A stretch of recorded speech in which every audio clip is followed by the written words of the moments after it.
Bon après-midi. Moi, relais avocat Katiana Maza dans Coast to Coast Legal Aid. Moi, c'est Director of Operations and Management. Jodia, nous avons un special guest, avocat Eugenia Ascrew. Li pal parler avec nous de estate planning. Avant avocat Ascrew commencer à parler avec nous, moi, pal ba nou petit background de lui-même. Avocat Ascrew, c'est lui-même qui était founder of Ascrew and Associates. Li located in Lauderdale Lakes, Florida. Konya, avocat Ascrew, c'est vice-président Haitian Lawyers Association. Ça veut dire l'autre année, si tu veux, la président Haitian Lawyers Association. Encore avec avocat Ascrew, c'est en Florida Rising Star pour 2024 avec 2025. Plus li te joint degré dans Florida International University College of Law et li te gradé cum laude. Ça veut dire li très intelligent. Encore officially pour 2024, li te honored officially, yo te relé Best of Florida winner in estate planning. Avocat Ascrew, ta remet tout le monde connaît, goli dans la ville, c'est pour quitter un legacy, appeler des moun, et puis plus pour les cas pousser communauté devant. Konya m'a présenté nous, avocat Ascrew. Thank you for the introduction, Mat Katiana. Merci beaucoup pour tout bel mot dit de moi. Vraiment apprécié ça. Jean Mat Katiana dit, nom c'est avocat Eugenia Askew de cabinet avocat Askew Associates PA. Office nous c'est dans Lauderdale Lakes, Florida. Et puis, même si nous dans Broward County, nous ka servi tout le monde dans Florida pour estate planning and probate, wills and trust, testament, aller dans code pour famille ou joindre bien ou. Et puis nous-mêmes aider famille dans tout États-Unis pour immigration. Et puis nous fait real estate closing, comme si nous aider mon acheter avec Van Kai dans Florida. Et puis tout, si ou non accident, ou glisser tomber, ou bien peut-être famille ou mourir, et puis c'est parce que on moun fait un bagay mal qui fait moun sa mourir, ça nous est les wrongful death, nous ka aider sous dans Florida. OK? Ça veut dire cabinet, nous là pour aider plusieurs moun avec plusieurs différents services. Mais je dis à Jean-Maître Katiana te expliqué, nous là pour nous focus sur testament, estate planning, wills and trusts avec probate dans Florida. Merci, avocat Askew. Jodi am konen nou ou vini la pour parler avec nous de bagay qui est très important. On bagay communauté nous pas reme parler de because yo pense si yo parle de bagay ça veut dire yo pral mourir yo pa vle ti moun yo commencer préparer rien ou commencer bataille pour qui ça she's Askew. Jodi a ou là pour parler avec nous de bagay qui est très important pour communauté nous. Même si mon a grand monde, ou jeune monde, son bagay qui est très important. Expliquez-nous, s'il vous plaît, qui ça estate planning vle di? Merci Katiana pour question ça parce que j'en dis à vraiment ça vraiment important pour la communauté nous. Yon nan bagay m toujours essayer faire moun comprendre que si ou gen 18 ans ou gen temps prêt pour estate planning, ou gen temps prêt pour faire un testament, pour créer un trust, OK?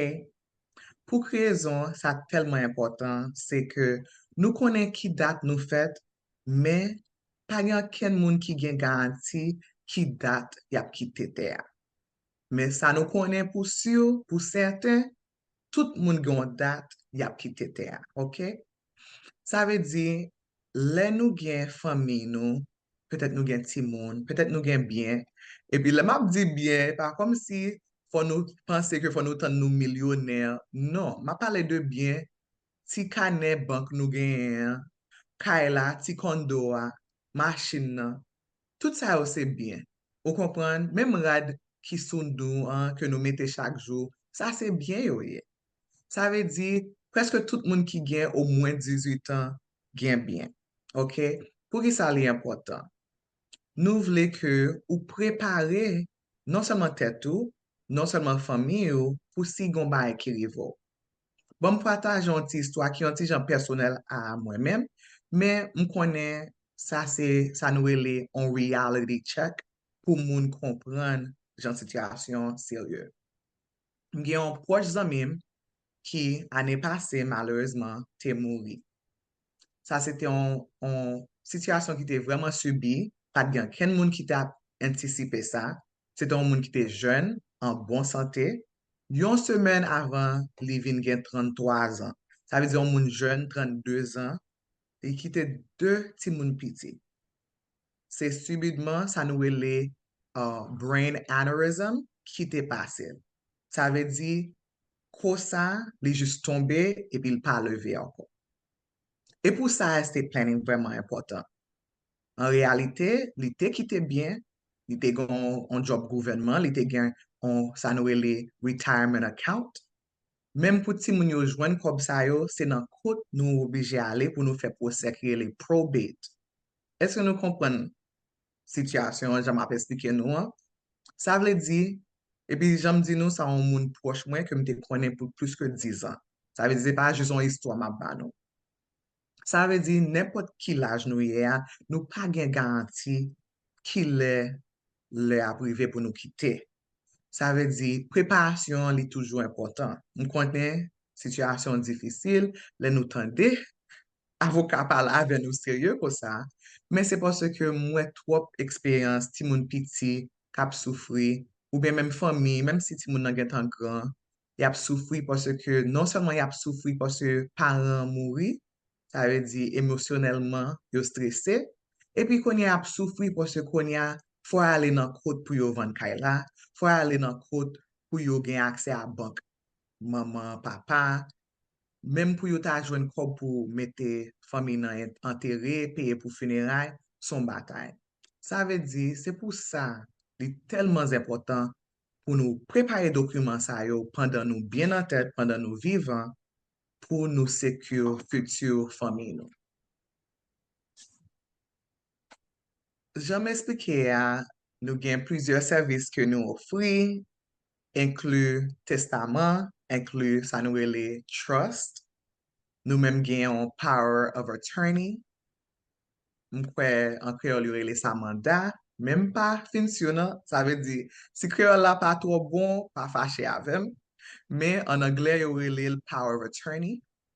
Nous gagnons ça nous les healthcare surrogate designation. Ça veut dire ou ba un moun autorisation pour yo faire décision médicale pour ou.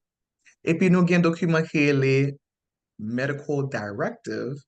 Ça c'est là où même ou gagne tant fait décision que vous connaissez que si vous avez une situation privée, mais comment vous voulez gérer ça sous dans l'hôpital, par exemple. Nous allons continuer pour m'expliquer tout document ça plus en profondeur. OK. Je nous expliquer testament, c'est ça nous, comme si communauté a plus connaît. Parce que nous gagnons Haïti, ici, il y a le last will and testament. Ça veut dire, dans le document ça, ou choisi qui moun ou vle, qui bénéficiaire ou, et pour tout, comme si by détail, qui sort de bien ou gagné, et puis qui moun ou vle recevoir bien ça. Problème qui gagne avec document ça, c'est les styles obligés passer dans ça nous les probate. Nous allons parler de probate plus en profondeur plus tard, mais juste connaître que ça que les probate là, c'est si on moun mouri, et puis bien, c'est dans non pas lié seulement. Ça veut dire li pas gen ken l'autre moun sous non bien avec ou bien par exemple petite Kayla avec. Le ko ça, pour famille nan, héritier, bien ça, faut aller devant un juge pour juge la ba yon ordre pour faire transférer bien ça à nouveau bénéficiaire là. Pour créer ça créer problème. Non seulement il prend pile temps, majorité probate prend 1 à 2 ans. Et puis, si il y a une bataille, il prend plus de temps toujours. Et puis tout, là comme ça, faut famille payer frais court, faut payer pour avocat parce que Florida c'est un état qui fait les mandatory. Ça veut dire pour faire un probate dans Florida, faut un avocat, spécialement si bien yo gon certaines valeurs. Si valeur a un petit genre pi bas, ou gen wè gon exception que juge la bay. Mais majorité fois, este tout, faut gon avocat pour ouvrir probate la pour.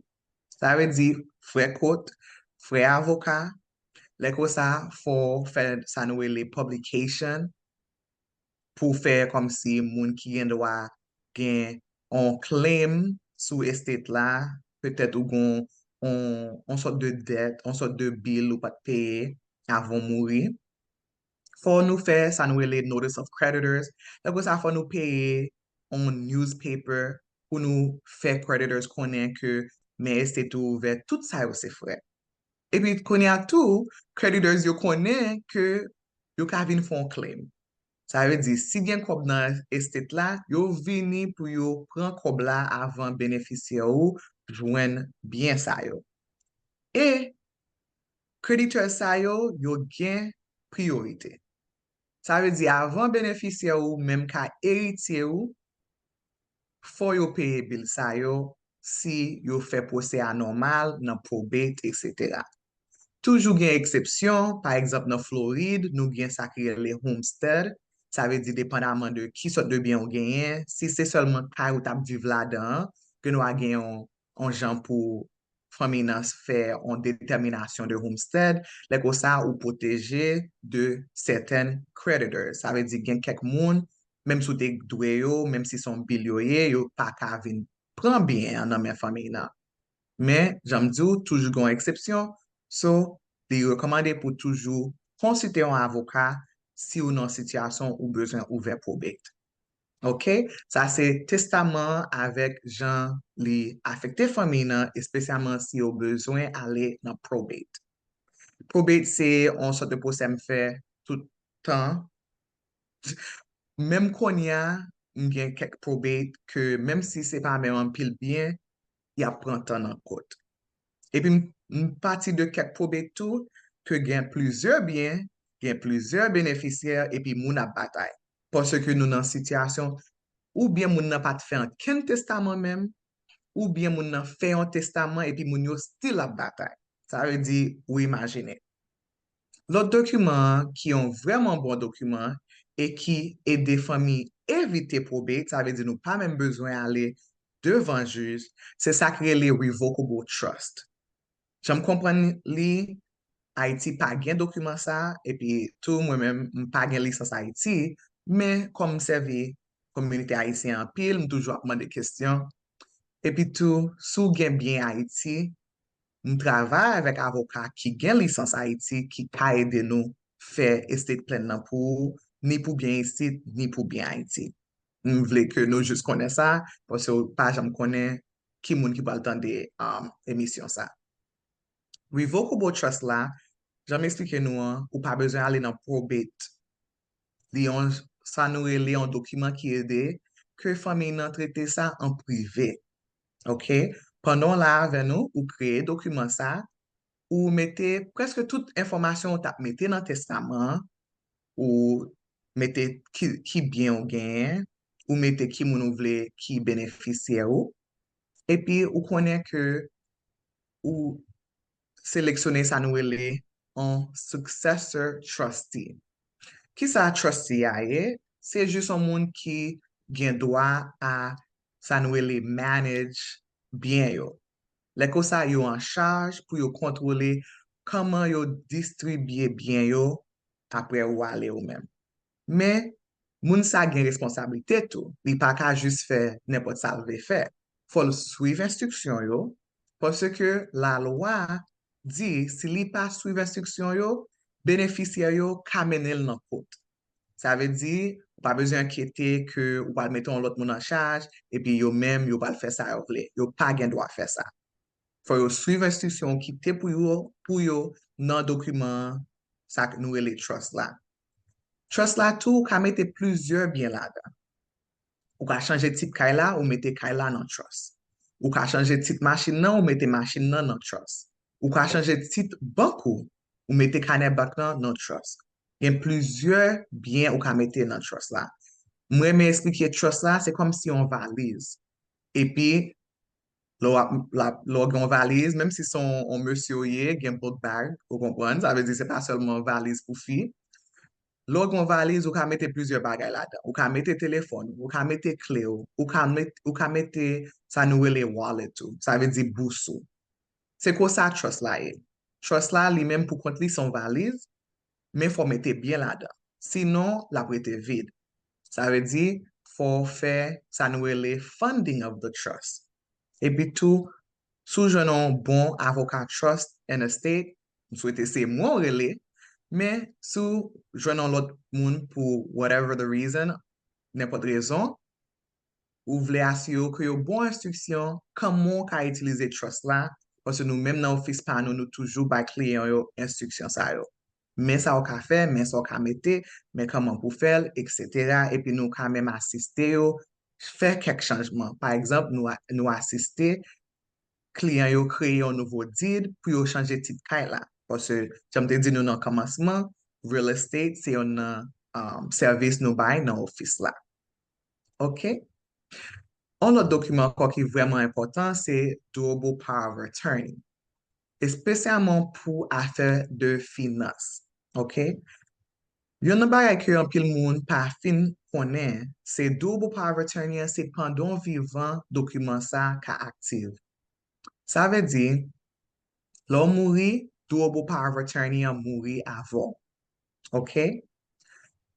Ça qui est vraiment important, et puis ça important dans tout document, ça yo, vraiment, mais ou vle choisir un monde qui, que ou fait en pile confiance à moun ça pour bayo désignation Power of Attorney. Parce que c'est un agent ou sélectionné, et puis moun sa gen droit agir comme si c'est yo ka agir comme si c'est ou même kap agir. Par exemple, si on bagay tombe, si on bagay arrive et puis demain ou tombe ou obligé aller dans l'hôpital ou dans coma, OK? Power of attorney an, li même li gen droit à bankou, li ka paye bill yo pour ou, li ka même signer pour le vendre kay pour ou sou vle, ka gen pile instruction ou ka avec autorité ou ka bay power of attorney an. Et puis tout ka toujours fait pi spécifique. Que des fois moun fait power of attorney juste pour raison médicale. Ça veut dire, c'est seulement décision médicale yo ka fait pour ou. Gen moun tou yo fait power of attorney pour juste décision financière.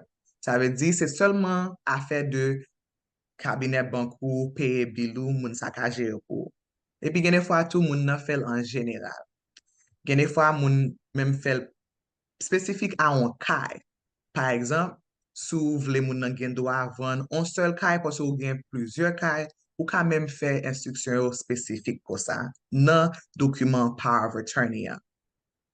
Là, on parle avec avocat, soit parle avec office nous, ou juste dit nous qui sort de power of attorney vous voulez, et puis n'a bon conseil basé sur comme si situation, famille ou bien gagné, et raison ou voulez faire power of attorney. C'est vraiment important, spécialement sur une situation que vous connaissez ou parle dans l'hôpital, pour qui ça, parce que ou peut-être une surgery ou pas le faire, ou qu'on a une opération ou pas le faire, ou vraiment besoin de faire document ça. Mais en général, document ça important quand même, parce que l'hôpital, gen des fois, ou pas même connaît, ou juste lever et pour atterrir dans l'hôpital jour. Vous comprenez? Ça veut dire document ça vraiment important, tout si on considérer faire un estate plan. Quatrième catégorie, c'est Advanced Medical Directives. Ça veut dire ou ka fait, ça nous est un living will qui est différent de last will and testament. C'est pas même. Last will and testament, c'est testament pour bien pour bénéficiaire. Living will, c'est pour décision médicale que vous voulez faire en avance. Ça veut dire, en avance ou dans une situation que vous obligez à aller dans l'hôpital, ou bien décider, situation par exemple, si vous voulez dans life support, ou bien non, si vous pas voulez, vous mettez dans life support, ou quand même désigner, si vous voulez, ça nous est les organ donor, ça veut dire vous voulez donner comme si organ nous, si on va arriver, ou qu'à faire décision comme si il y a des gens qui disent ou pas voulez l'hôpital là bayo Tylenol, yo pas vle l'hôpital là bayo sorte de comme si médicament.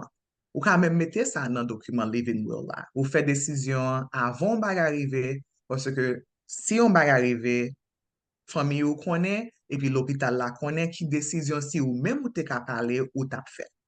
OK? Dans Medical Directives, là, il y a un document tout qui est le Healthcare Surrogate Designation. Ça a vraiment similar de ça nous est power of attorney, mais les spécifiques pour médical. Ça veut dire choisir un monde qui a servi comme agent ou bien surrogate ou, et puis moun ça, c'est pour en quelle raison ou même ou pas qu'à faire décision médicale ou, lui-même li ka fait décision pour. Ça veut dire si on va arriver ou non coma, et puis yo a essayé penser, est-ce que yo ta de quitter dans life support, et puis ou pas de fait living will là, moun sa comme surrogate ou, ka fait décision ça pour ou, fait l'hôpital la connaît, oui, ou mettre quitter dans life support, ou bien non, on connaît que le pas vle rester dans life support, retirer dans life support. Ça, c'est un gros bénéfice parce que, encore, nous pas jamais connaît qui le mal est arrivé. Et puis, moi, porter attention à ti moun qui, comme si grand, yo gen plus que 18 ans, mais yo still sous responsable parents yo. Peut-être yo vivent avant, ou bien peut-être yo même dans le collège. Document Power of Attorney hein, avec Healthcare Surrogate là, li vraiment important pour ti moun sa yo gen. Pour qui raison? Ici, les moun nan 18 ans, li majeur. Ça veut dire, parents pas gen droit à certaines informations encore. Ça veut dire, même si on bagay est arrivé petit là, li dans l'hôpital, la loi bay l'hôpital là autorité pour faire décision concernant ti moun sa. Ça veut dire, il est vraiment important que ou même comme un parent, spécialement si vous avez un monde qui 18 ans et plus, que yo même yo bon, ça nous les power of attorney, yo choisi ou comme agent yo choisi ou comme surrogate yo, pour qu'à faire décision médicale pour yo, décision finance pour yo, parce que sinon, la loi a bloqué accès ou les 18 ans. Merci, avocat. Est-ce que vous m'avez demandé une question? Est-ce que pour Dorbo Power of Attorney avec Healthcare Surrogate là, les deux mêmes moun ou soit qu'a choisi différents moun? Deuxième question, est-ce que moun nan gen pour rester dans même area moyen pour moi faire les Durable Power of Attorney moi ou soit Healthcare Surrogate là? OK, ça c'est une bonne question, Maître Katiana. Première question, réponse là c'est non. Ou pas besoin gen même moun nan gen tous les deux pouvoirs yo. Yon pile moun qui fait le comme ça, mais ou ka fait décision que ou dit, OK, m'vle yon moun fait décision finance moins et puis m'vle yon l'autre moun séparé fait décision médicale.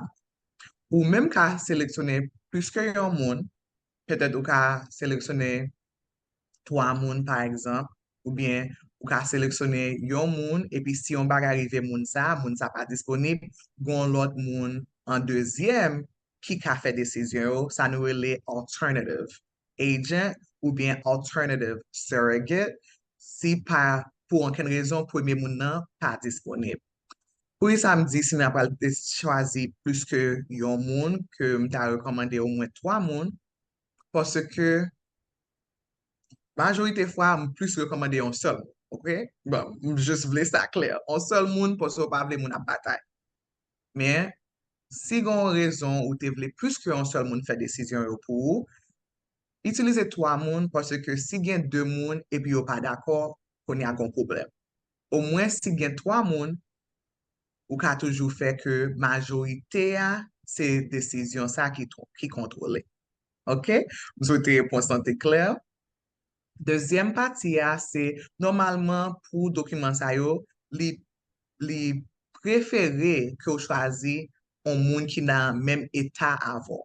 Ça veut dire, normalement, vous voulez moun nan son, ça nous les Florida resident, si ou même ou vivez Florida, ou ta préféré sélectionner un monde qui vit Florida tout pour faire comme si décision ça yo pour.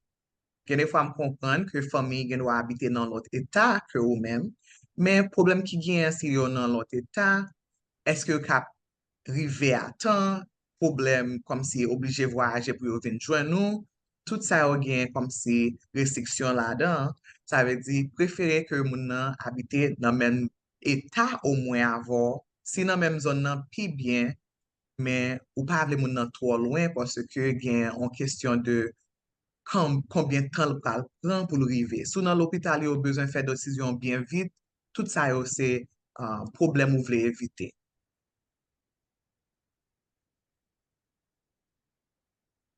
Merci pour répondre ça. OK. Konya que m'fina expliquer plusieurs documents que nous allons utiliser pour nous créer ça nous les estate plan. M'vle parler nous de qui ça nous ka fait pour nous éviter probate. Pas oublier que nous t'ai parlé de probate dans le commencement parce que ça, c'est une priorité qui fait estate planning tellement important. Préparez-nous, préparez famille nous, pour famille nan pas tomber, aller dans côte, aller devant juge, dépenser corps, dépenser comme si temps yo, vous comprenez, gaspiller temps yo, pour yo hériter bien ou.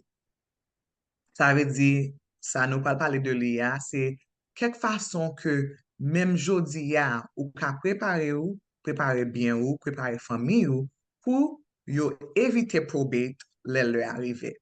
OK? J'aime t'expliquer, probate, c'est un procès, les nous aller devant un juge, pour juge là, aider nous identifier bien moun qui mourir, hein. Et puis tout, dans le procès ça, nous obligés payer bill moun qui mourir, hein. Ça veut dire si vous avez dette, si vous avez ça nous les creditors, nous obligés payer moun sa yo parce que la loi ça son bail qui comme si required, la loi fait que les mandatory pour nous faire ça, OK? Et puis tout, troisième partie, hein, nous payer avec comme si transférer bien à bénéficiaire moun sa. Ça veut dire, ça c'est dans le procès que moun yo kavin héritier bien ou kite pou yo. Si ou pas fait l'autre, comme si estate planning procès que nous te gen tan parler de l'IA, est-ce que nous songez, ça nous te rele trust. OK? Parce que, encore, pas oublier, testament li bon vraiment, mais li pas éviter probate. OK? OK, living trust, ça c'est yon nan pi bon jan pour nous aider famille nous éviter probate. Ou ka rele living trust, ou ka rele revocable trust, c'est comme si même fonction. Ça fait, c'est pendant vivant, ou créer document ça avec un avocat, et puis ou identifier bien ou, identifier bénéficiaire ou que vous voulez que c'est moun sa yo qui vient héritier ou, et puis ou bay instruction claire. Pendant vivant, c'est ou même qui contrôler tout bien yo. Ça veut dire ou pas besoin peur que on moun ka vendre kay la sou. Non. Pendant vivant, c'est ou contrôler tout bagay. Ça veut dire ou ka même changer bénéficiaire yo, ou ka changer bien yo, ou ka vendre bien yo, etc. Mais ça qui est important, ou choisir, ça nous te parlé de l'IA, successor trustee. Ça, c'est moun qui pral gen responsabilité après ou même ou pas là avec nous encore pour yo même yo manage, yo comme si take care bien yo pour le arrivé, yo même yo ka fait transfert yo. Comme trustee, yo gen accès par loi pour yo comme si mette non kaila nan non ti moun yo pour konya sans famille n'a pas besoin d'aller devant un juge ou bien faire probate court procès. OK? Ça veut dire qu'il est vraiment important ou faire document ça pendant vivant et puis ou connaît famille you take care of. OK?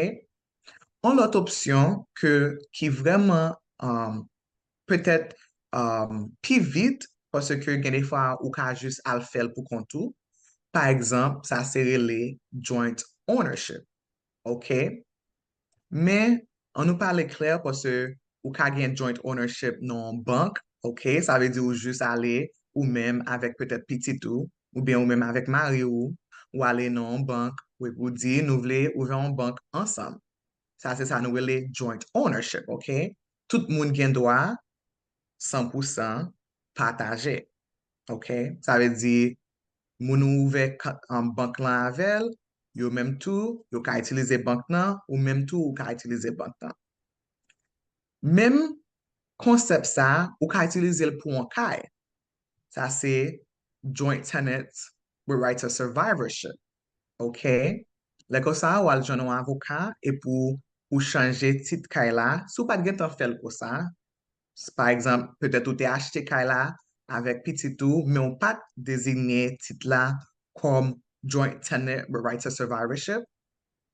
Li important pour utiliser un avocat pour ranger titre là, pour assurer que si on va arriver, yon nan nou automatiquement nap héritier l'autre. OK? M'ka ba nou un exemple. Parce que Jean la loi traité joint tenants with rights of survivorship, c'est automatiquement, yon nan moun yo mouri, res moun ki rete sous tit la, si son seul moun, si c'est plus que yon moun, yo tout héritier automatiquement, et puis konya yo partage bien ça ensemble. OK? Ça veut dire, si Madame McMary, spécialement en Florida, si Madame McMary achète son kay, automatiquement la loi a traité yo comme joint tenants with rights of survivorship. OK? Ça veut dire, dans Florida, si vous achetez un kay ensemble pendant marié, as husband and wife, Madame McMary, si par exemple Marie a mouru, la loi automatiquement traite kay la comme un bien pour Madame nan konya. Sans Madame nan pas obligé aller dans court pour faire changement. OK? Mais, si gon raison qui fait ou te acheté kay la non pour kontou, c'est pas même situation, OK? Konya n'a retourné dans situation obligé aller dans probate, etc. Même ça, concept ça, joint tenant with rights of survivorship, même si vous pas marié en Florida, sous mettez ça clair sous titre là, côté là, avec la loi, c'est au même genre. Ça veut dire, par exemple, si moi-même, avec même 11 amis, nous pas même besoin de famille, décider acheter un cas ensemble, et puis sous titre là, nous mettons clair, en Floride, joint tenants with rights of survivorship. Et pour ça, il est important pour un avocat, parce qu'il faut le langage là spécifique, sous titre là. Si on va arriver yon nan zami yo, et puis titre là te ko sa j'am expliqué ya, automatiquement la loi a traité moun nan comme bénéficiaire ou pour kay sa que nous te acheté ensemble nan avec titre ça. OK?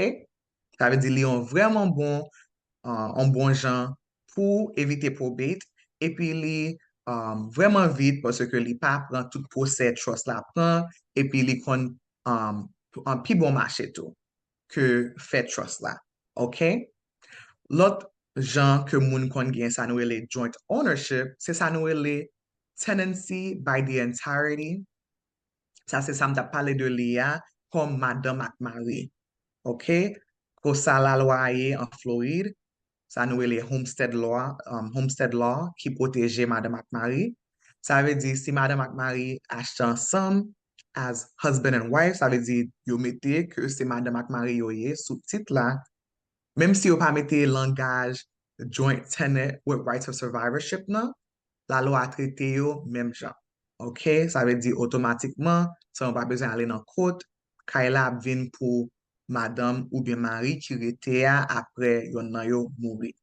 OK? L'autre bagay que nous ka faire pour nous éviter probate, spécialement dans banque nous, c'est directement avec banque nan, sélectionner ça nous les payable on death designation beneficiaries. OK? Ça veut dire directement dans banque nan, ou ka aller ou remplir en forme avec banque nan pour faire connaître si on va arriver, mais qui moun vle ou bay kob qui rete dans kaner aller. OK? Là comme ça, ou signer document banque nan bon là, ou bay ou information moun nan clair, et puis pendant vivant, moun nan pa gen accès à compte ça. OK? Ça différent de joint ownership. Ça c'est juste banque nan, c'est non non pour lié, mais ou fait forme nan avec banque nan, ou fait sélectionner bénéficiaire avec banque nan.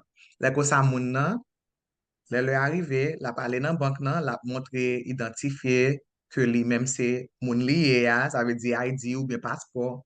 epi la bayo on copie certificat que ou mouri, prouver que ou pas là encore, et puis banque nan a bayo accès pour yo joindre corps qui était dans banque nan carnet banque nan, OK? Pour ça vraiment important, c'est parce que en pile fois gen famille qui obligé aller dans probate juste pour un carnet banque. Raison qui fait plus mal, c'est en pile fois nous pas connaît montant carnet banque nan. Ça veut dire famille nan dépense corps payer frais avocat, payer frais court, etc. Et puis, il y a des fois, comme qui dans le carnet a pas même vaut la peine. Vous comprenez? Ça veut dire, plutôt, même si c'est $1, même si c'est 1 centime, ou bien dans le carnet banque, non, ou pas jamais connaître qu'il l'est ou bien plus, ça veut dire, mettez un bénéficiaire sous compte ça. Et puis, si vous avez stocks avec bonds, ou qu'à mettre bénéficiaire. J'en connais, sou gen assurance vie, ou ka mette bénéficiaire. Sou gen retirement account, ça veut dire ou gen 401k, ou gen un IRA, on sorte de pension, ou ka mette bénéficiaire ou sou compte sa yo tou. Parce que, dans Floride, sou pa fait bénéficiaire sou sorte de compte sa yo, encore, famille là a obligé à aller dans probate. Et puis, ça qu'on rive, parce que des fois, famille nan, peut-être yo gen assurance vie an, et puis yo meton moun sous assurance vie a, on baga arrive moun sa, peut-être moun sa mouri, et puis yo pas jamais changer avec compagnie assurance nan. Si ça arrive, et puis ou même leur arrive, et puis moun ou te ou bien ou sélectionner un moun qui pas même avec nous encore, ou bien ou pas jamais sélectionner un bénéficiaire, famille nan pou yo gen droit comme ça, faut yo commencer probate procès à aller dans court, ça nous a essayer éviter. OK?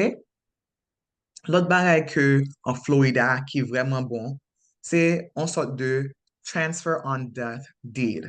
Ça c'est si ou gon kay ou ka fait un deed qui relè Lady Bird deed. Gen moun qui connaît ça lié, formalement yo relè enhanced life estate deed. Pour qui ça li enhance, c'est parce que ou même pendant vivant, ou gen tout droit à Kaila, ou ka vivre dans Kaila, ou même ka vendre Kaila. Mais, sous titre là même, encore, utiliser un avocat, pas faire ouais, parce que me connais pile histoire, moun a essayé faire ça pour compte yo, sans avocat, et puis yo gâté bagay là, yo fait le pi mal, passer si yo te juste payé avocat pour ranger titre là pour yo. OK? Parce que Lady Bird dit là, en pile moun connaît de li, et puis des fois, il a essayé faire pour compte yo.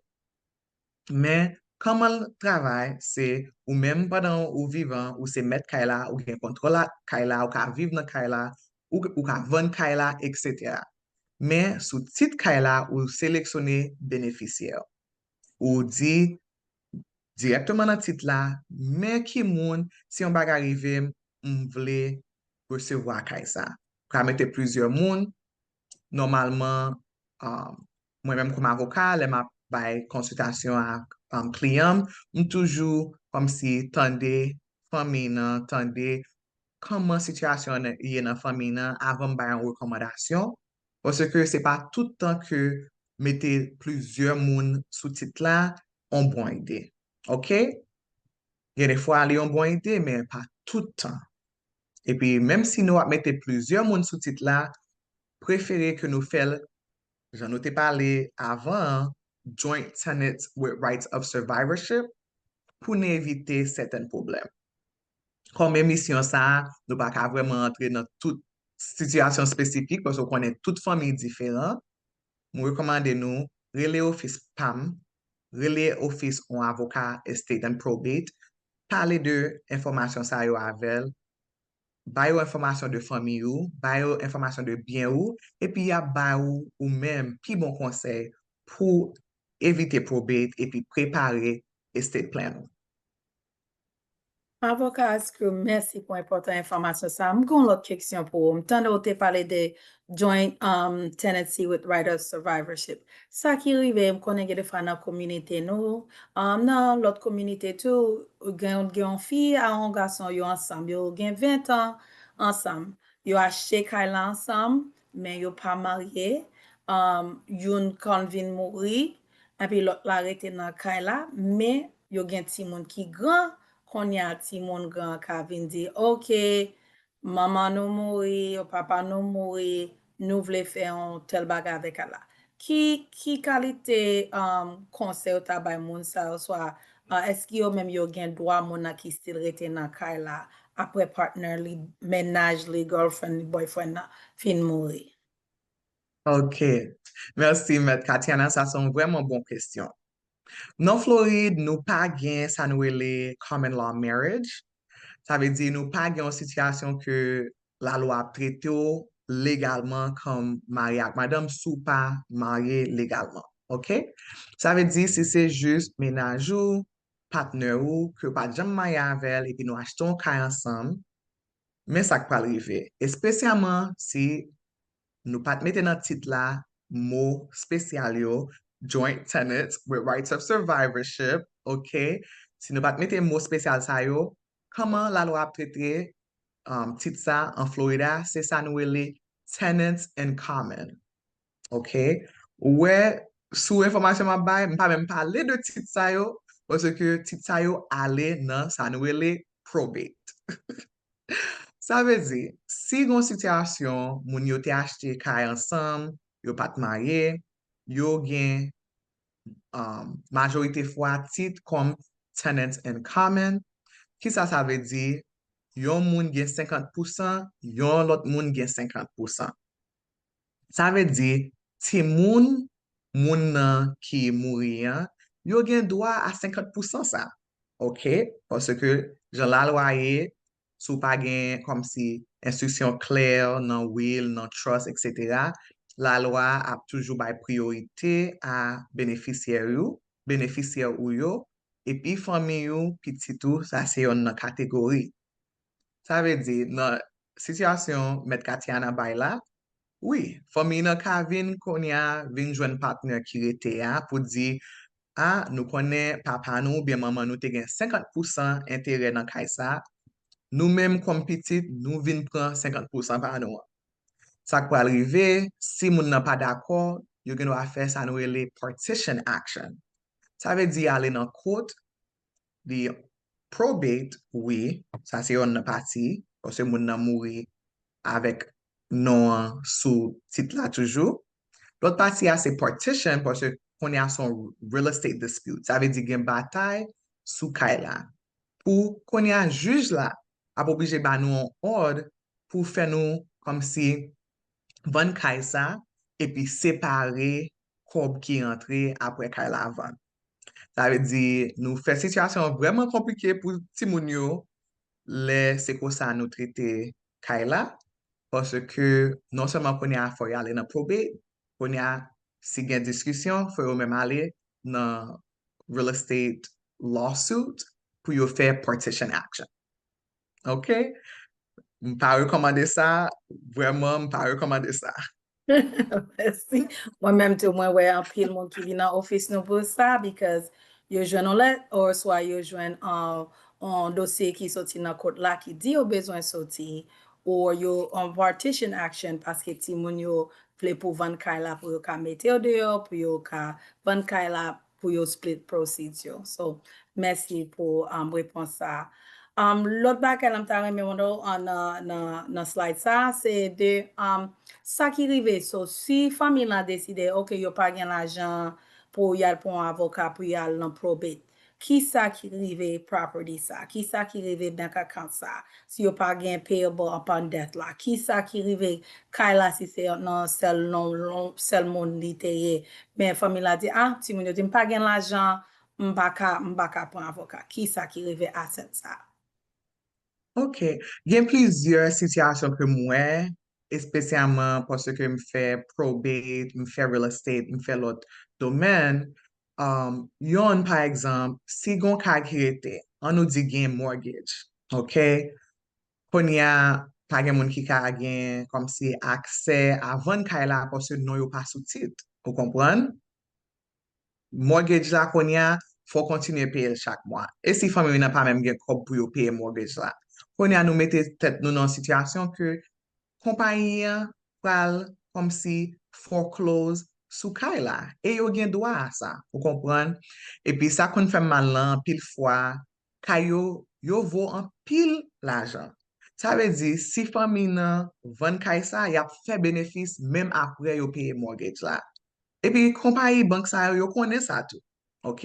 Nou nan Florida, nou gon bon market real estate, kay nou toujou ap apresye. Sa ve di, pito nou kom si mette ansam, ouve probet la, chanje tit kay la, mem si se pou jus ven kay la, pou nou konen au mwen kay mami ou bien kay papa te travay du pou l'achete ya, pa jus ale ko sa. Ok? Mjus ba nou yon ekzamp, espesyaman le nou bon mortgage. Men, an nou pale de lot ekzamp, met Katiana bay la, si se jus son kane bank. Ok, nan situasyon kane bank yo, normalman bank nan apon ti tan, yo kon voyon let pou yon nan fami yo, pou si yo menm jwen informasyon sa, ok? Yo kon voyon let nan fami nan, pou yo di moun ke yo panse ki ta dwe jwen bank sa, jwen kane bank sa, epi jwen kob ki nan kane bank sa, entel te gon bank, an kane bank ouve avèk bank nou an, yo pa bo konbyen nou? Yap jist dou, gen yon kane bank ki la, nou panso ta dwe beneficye la, men sou pa ba nou od de yon juj ki ba nou otorizasyon bo kob la, nap jist fè men bank sa, epi lè ko sa, sa nou ele escheat to the state. Lè ko sa, m kontan de pale de sa nan komunite ya, nou kompren sa mam di ya, le pa gen beneficye pou vin pran bien sa yo, ki sa kwa rive gouvenman gen dwa a kob sa yo. Ok? Sa son lot bagay ki difisil pou mwen pwese ke espesyaman si kane bank nan vweman te gen pil kob epi nou konen nan komunite ya menm si mami ak papi gen an ban kob yo gen wap pa menm di nou sa. Sa ve di gen de fwa kob yo la vweman nan kane bank nan sa ve di pito nou ve probet la pou nou jwen akse pwese ke sinon si yo te gen ken bagay yo te kite se state la kapal resevwa.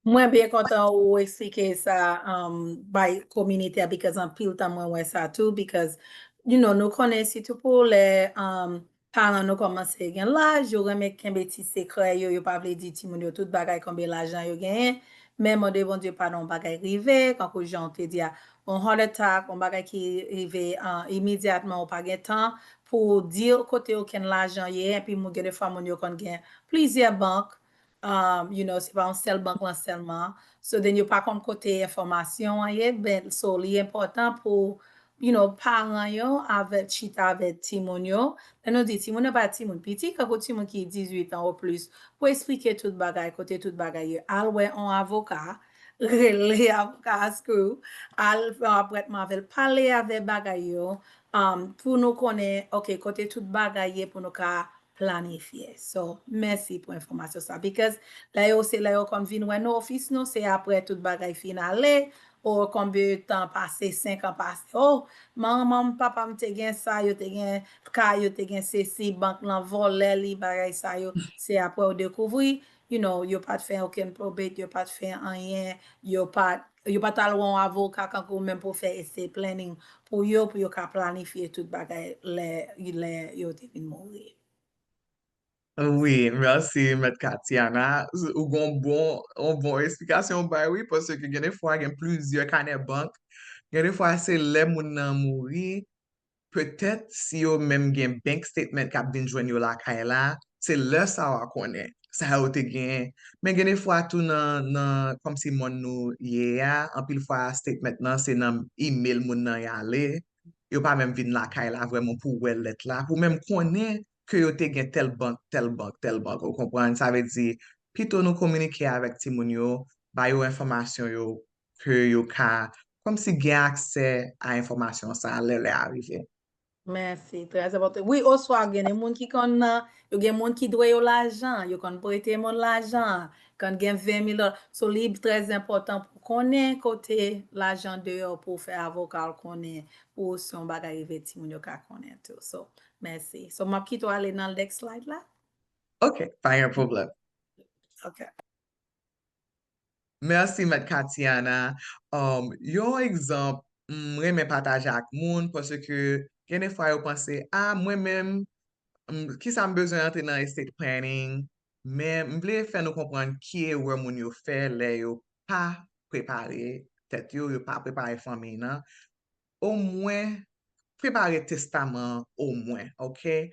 Yon nan ekzamp se Monsieur Chadwick Boseman ki te jwe sa nou ele Black Panther, epi li te kom si on akteur ki te famous, epi moun toujou pense, le moun yo gen l'ajan, sa ave di yo gen la vi yo an od.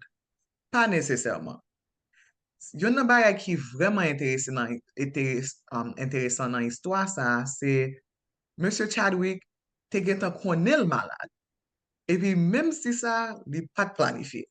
Sa ve di li vreman te fon go ewe, epi li te mouri jen tou. Se 40 konbien tan te gen lèl mouri. Epi, yon nan bagay ki rive, le fami li ale nan probate court, li te kite madame li avèk paran li, yo peye yon tiers, m souwete m di kreol la bien, 1/3, yon tiers, 33% de tout milyon te gen yo, li oblige, fami nan oblige depanse yo, nan fre avoka avèk fre kote. Pwase ke, ki sa yo oblige fè, yo oblige ale nan probate.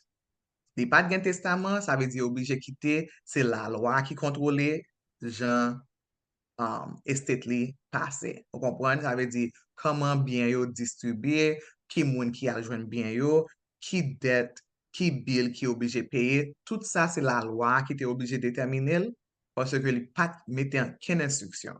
Epi, jam di nou, li fami nan perdu, yon tiers de eritaj yo te dwe jwen. Ok? Explike plus nan numero spesifik, sa ve di, li mem li te vo 3,8 milyon dola, fami nan depanse 1,5 milyon dola al fe probate, sa ve di fre avoka, fre kote, epi res kob yo deside separel 50% pou madame li, 50% pou paran.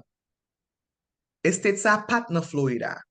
Pwase m vle ke gen yon diferans, gen distanksyon. Pwase ke si se te an Florida, majorite fwa se 100% ki ta pale avek madame nan. Nan situasyon pal, m pwis kwa se California, probate la te ouve, epi tou, jam kompwen estate la, yo te fe sa nou elon settlement. Sa ve di, fami nan te jist fe yon agreement ki yo d'akor pataje eritaj la kosa. Pwase ke sou we yon nan yo te kontinye batay, yo tap pral depanse plus kob toujou, epi eritaj yo a tap kontinye diminye, epi yo tap jwen mwens an final. Sa ve di, reme bay ekzamp sa, pwase yo we numero yo kler devan. Sa ve di, imagine se pa ton milyoner. Imagine se te jist kom si on moun regulye. Epi l tal oblige depanse yon tiers nan eritaj li, fami nan depanse yon tiers nan eritaj la, pou yo jere dosye sa. Sa tap vreman plu grav. Li grav kanmem, nan sityasyon pal la, men li tap plu grav toujou, si se te jist an fami ki normal, chak jou, kompran, pwase ke yon tiers nan eritaj, pa ta dwe depanse, jist pwase ke fami nan oblige ale nan probate. Sa se yon nan ekzamp ke mwen men pataje, epi m souwete ke sa rezone ave nou pou ki sa li telman important pou nou planifiye, epi nou planifiye bien. C'est vrai, d'accord.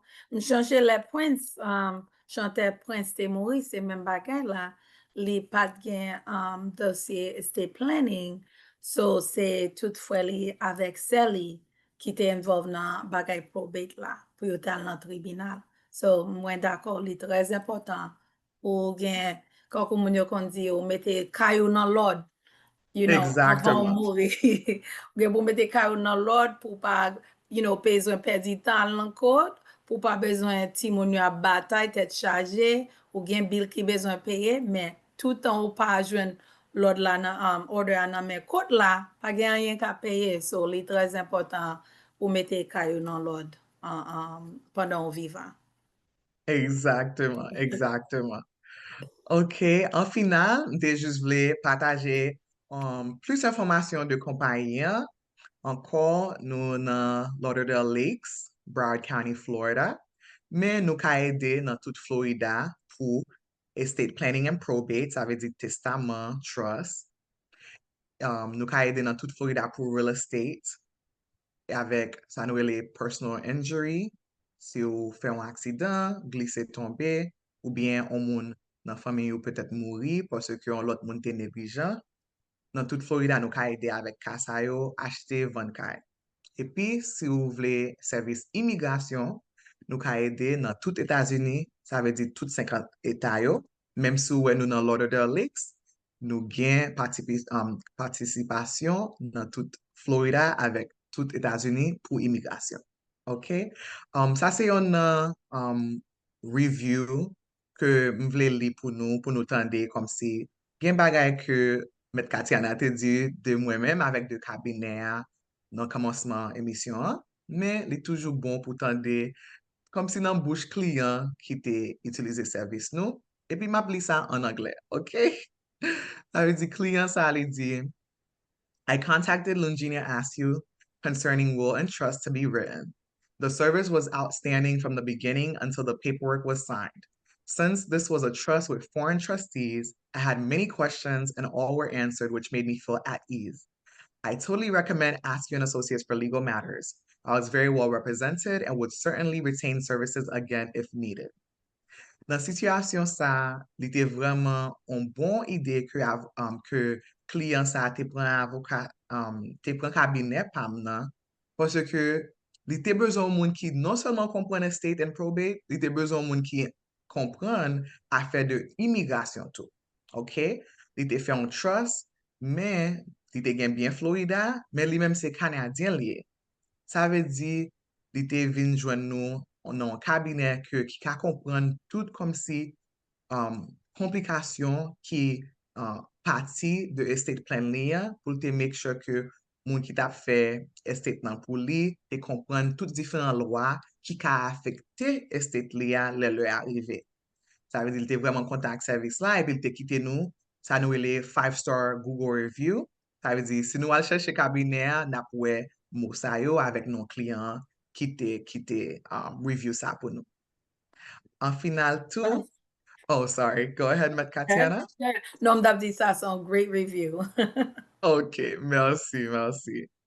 En final tout, nous voulons ba nous numéro cabinet 954 546 26 99.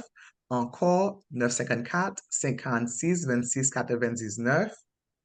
Nous, ou ka voyon un email pour nous, info@askulawpa.com. info@askulawpa.com. Et puis, moi, me dit ça, Askew and Associates, protecting your legacy, one plan at a time. Thank I you. love it. I love it. Merci. Oui, m'da remen di wè nou pote Coast to Coast Legal Aid, pote avocat Askew, jodi a ba nou pou ka explike sa estate planning. Ye, nou pa fe estate planning nan office nou, men nou pote moun nan lot avocat nan komunite a, ki ka ede nou ave different area of law pour nous. So, merci avocat Askew. S'il vous plaît, relève, contactez-lui. Et puis, avocat Askew, moi-même, m'a contacté tout, m'a pris l'eau avec maman, m'a pris dans l'office là. Merci. Merci, M. Katiana. M'apprécie ça. Oh, OK, tout le monde, merci. Ou te join nous aujourd'hui, and have a great day. God bless. Merci parce que vous te gade vidéo ça a. Rete connecté avec nous sur réseaux sociaux nous yo pour plus conseils utiles, ressources légales, ak dernier nouvelles yo. Formation ça a approuvé pour yon crédit pour éducation légale continue, CLE. Numéro référence QAC, 2.5090 DEN. No apprécié à nous, no yon l'autre fois.